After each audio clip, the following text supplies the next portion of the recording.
The sun sagged low over the town of Willow Creek, spilling copper light across the wooden planks of the boardwalk and the dusty road that cut through the heart of town. The wind had the dry taste of summer, carrying the faint scent of horses, hay, and tobacco smoke. It was the kind of evening when people hurried to finish their errands before the saloon lamps were lit and the town's rougher men came out to drink away another day. But one small figure lingered near the corner of the general store. She couldn't have been more than 8 years old, her frame thin beneath a faded blue dress that barely reached her ankles. Her bare feet were streaked with dirt, and her hair, once honey brown, now hung tangled and dull beneath a worn ribbon. She stood on a wooden crate to make herself taller, clutching a small velvet box against her chest as if it were her last defense against the world. "Please, sir," she called in a voice rough with thirst, "would you like to buy a ring?" Her words fell into the air like pebbles into a dry well. A man walking by didn't even glance her way. Another shook his head and muttered something about beggars before crossing to the other side of the street. Clara blinked hard, willing her tears not to fall. Mama had told her not to cry where folks could see. It made them uncomfortable, and uncomfortable people walked faster. She opened the box for the 5th time that hour, staring at the ring inside. A thin gold band, plain except for a small engraving on the inside, "Forever, Samuel." She didn't know who Samuel was, she only knew that Mama wore that ring every day until her fingers got too thin and it slipped right off. Now the ring was all they had left worth selling. Clara's stomach growled painfully, but she ignored it. She'd promised Mama she wouldn't eat until she brought food home for both of them. Her mother's face had been pale that morning, lips dry, her cough worse than before. "Just a little bread," she had whispered. "Or some milk, maybe.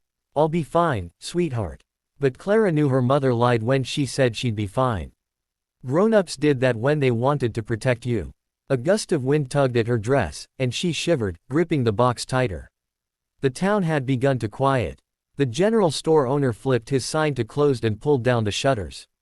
A dog barked somewhere in the distance, and a wagon creaked past, leaving a trail of dust in the fading light. Clara stepped down from the crate, her tiny shoes crunching on gravel. Maybe if she went closer to the saloon, she'd find someone with coins to spare. But the last time she'd gone near there, a drunken man had laughed and tossed her a bottle cap, calling her a cute little beggar crow. She didn't want to go back. Her throat tightened. "Please," she whispered into the air, though no one was listening. "Please, somebody." And then came the sound of hooves. They were steady, unhurried, one horse, big by the sound of it. Clara turned toward the end of the street just as the rider appeared from the golden haze of sunset. He was tall, sitting straight in the saddle, his shadow long across the ground. His hat was wide-brimmed, his coat long and dusty from the trail. A lasso hung at his hip, and his boots gleamed faintly when he dismounted in front of the general store.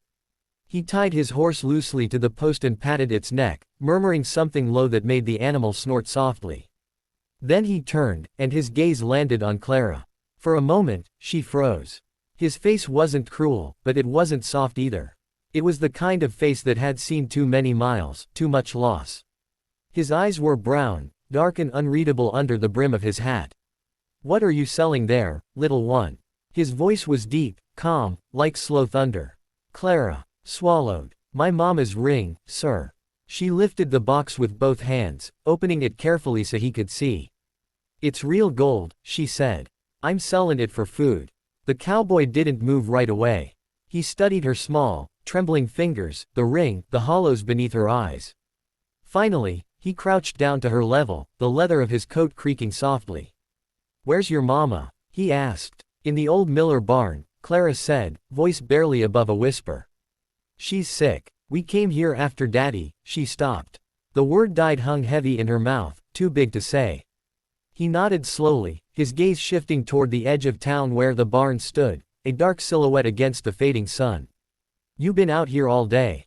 "Yes, sir. Since morning. I thought maybe someone would buy it." Her eyes fell to the ground. "But nobody wants it." The cowboy reached out a hand. "May I see it?" Clara hesitated, then nodded, placing the ring carefully in his palm. His hands were rough, scarred, but they held the tiny band with surprising gentleness. He turned it over, studying the engraving, the simple craftsmanship. "This isn't worth much in gold," he said quietly. "But it's worth a lot in love." Clara frowned, not quite understanding. Mama said love don't buy food. A shadow crossed his face, like her words had struck something buried deep. He closed his hand around the ring, then slowly handed it back. She's right, he said finally. But sometimes it buys more than food. Clara didn't know what he meant. All she knew was that her stomach hurt, and Mama's skin had been burning with fever that morning. I just need some bread, she said softly. Please, sir. Just enough to make her better. The cowboy straightened, brushing dust from his coat. How far's that barn? Clara pointed down the dirt road. It's near the creek, behind Mr. Miller's field. The roof's broke, but it keeps out most the wind. He nodded once, like he'd already made up his mind. From his pocket, he pulled a silver coin and handed it to her. It shone bright in the dying light, more beautiful than any ring she'd ever seen. You keep that, he said. Her eyes widened. For the ring. He shook his head. No. For supper. Go get your mama something to eat. I'll see about this barn. Before she could thank him, he mounted his horse again with easy grace. The animal snorted, eager to move, and with a soft flick of the reins, they turned toward the road leading out of town. Clara stood there watching as he rode away, dust rising around his boots, the last sunlight catching his hat brim. For a long time, she didn't move, just held the coin in her small fist, afraid it might vanish if she opened her hand. Then she whispered, "Thank you, mister," though he was too far to hear. The town was quiet now. The lamps flickered to life one by one, and the night wind began to hum through the empty streets. But Clara didn't feel the same kind of cold as before. Somehow, she knew the stranger would come back. And when he did, things might finally change. The barn was quiet except for the rustle of straw and the faint sound of a horse outside stamping its hooves against the cold earth. Moonlight filtered through the gaps in the roof, laying thin silver bars across the floor. The air smelled of hay, dust, and rain that had fallen earlier in the day. Near the far corner, under a tattered blanket, a woman lay on a pile of old feed sacks, her face pale and her breath shallow. Clara, she whispered weakly. Her daughter's small shape appeared in the doorway, silhouetted against the faint glow of a lantern. I'm here, Mama, Clara said, running forward. And I brought someone. Behind her, the tall cowboy stepped in, ducking slightly under the low rafters. His boots made soft thuds on the dirt floor. The lantern he carried painted his features in warm gold, the deep lines around his mouth softened by the light. He took off his hat and held it against his chest for a moment, as if showing respect to the woman lying there. Ma'am, he said quietly. Name's Cole. Clara's mother blinked up at him, her eyes clouded but still sharp enough to see the stranger's weathered kindness. You don't have to be here, Mr. Cole, she murmured, voice trembling. We ain't got nothin' to give. He shook his head. Your little girl gave me enough just by asking for help. She tried to sit up, but her strength gave out halfway. Cole knelt beside her, adjusting the blanket gently, the way a man might calm a frightened horse. He could feel the heat radiating from her skin, fever, bad and deep. He'd seen it before, out on the range, when sickness crept through camps like wildfire. You've been ill long? He asked. She coughed weakly, covering her mouth.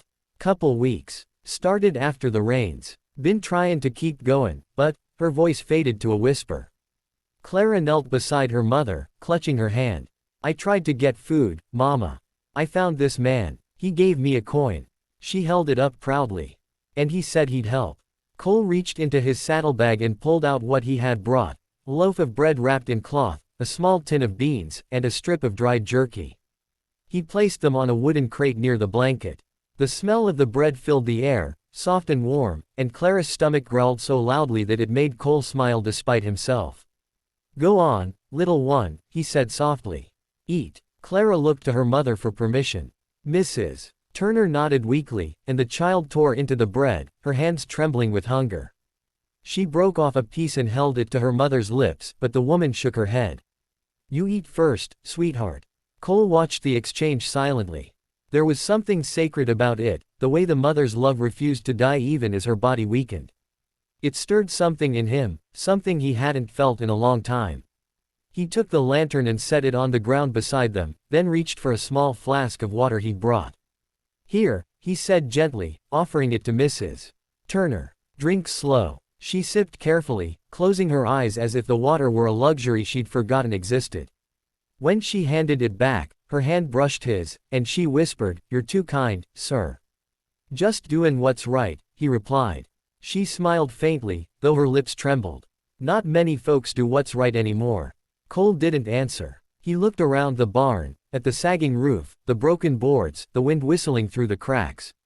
A small fire had been built earlier in the week, he guessed, but now it was only ash. He ran a hand along the wall, feeling the chill seeping in. "You can't stay here," he said finally. "Not with the cold coming." Mrs. Turner sighed. "Ain't got much of a choice. The inn threw us out when I couldn't work anymore. Been tryin' to get to my sister in Carson Ridge, but it's too far to walk, and we ain't got a horse." Cole stood silent for a long moment, staring at the lantern light flickering against the walls. He thought of his own cabin by the creek, a sturdy little place, built years ago when he still believed in settling down. It had stood empty ever since his wife died.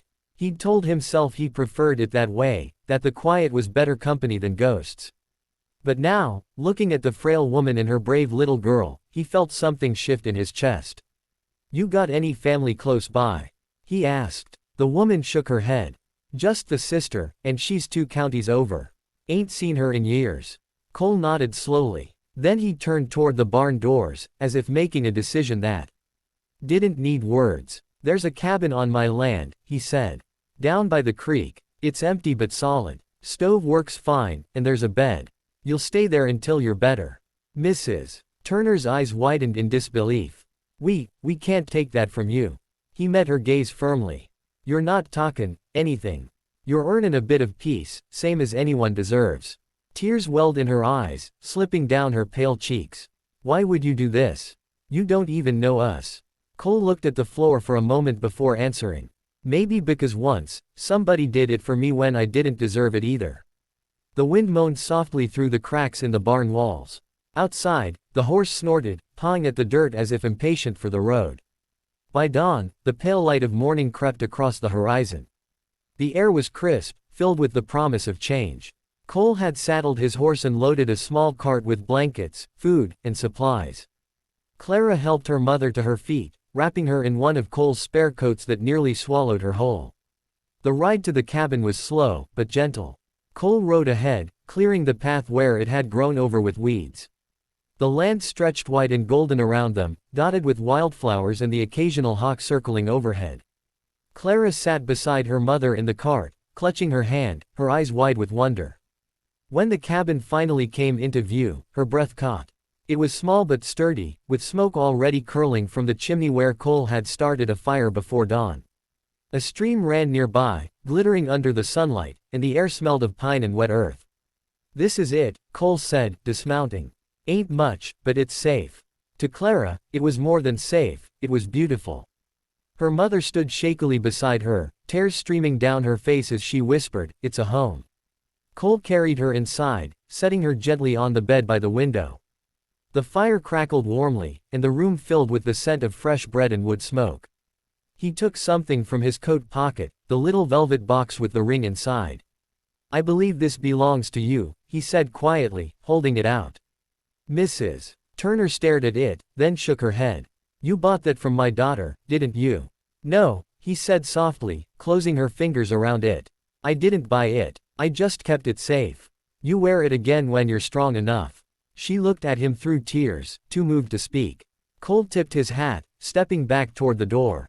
"You'll find me down by the stables if you need anything." As he turned to leave, Clara ran after him, barefoot on the wooden floor. "Mister," she called, breathless. He paused, glancing over his shoulder.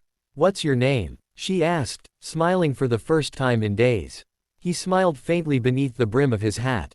"Cole," he said. "Just Cole." Then he climbed onto his horse and rode toward the sunlit fields, the rhythmic sound of hooves echoing against the quiet morning.